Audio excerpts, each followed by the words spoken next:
It took me a year to understand it wasn't meant a good thing for me to have my own room. Another slight from the Wiggins. Either she wanted to punish me for being proud or was worried about mixing my colors with the other kids. I mean, they all had many colors, and that was okay to Wiggins, but they were all one color where I had many.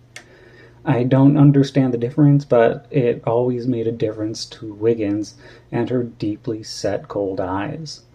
Always watching and waiting for what she called another infraction. That thing that happens when you don't do things right by the ragged matriarch of the kids' home.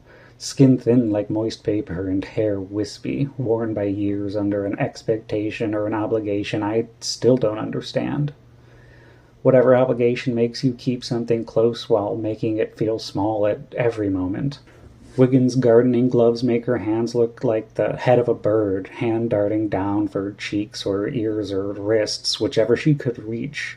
It didn't matter they were made of a bright yellow cloth padded to protect her leathery hands. The claws she kept on her fingertips to help with her gardening, and her strength alone did enough to damage whatever they grabbed, a wrist, the nape of your neck, or an ear. They reminded me of the long-beaked birds spearing and biting the lizards on the banks of the running water we weren't allowed by.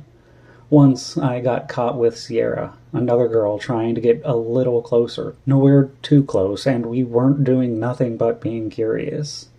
I wanted to see if we could spot any fish or little fresh water crabs got caught in a pool from the side, and maybe look at some flowers that bloomed nearby.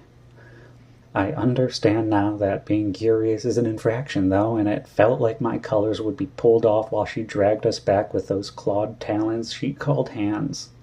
She made a point that she thought about leaving me and just bringing Sierra back if I put up too much of a fight.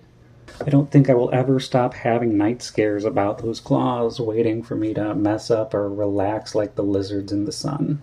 Looking up and being snapped up or swallowed, or flown away to be fed to all the chicks, who will all grow to eat more of the lizards, but no more waking up screaming or that means the beak will come back.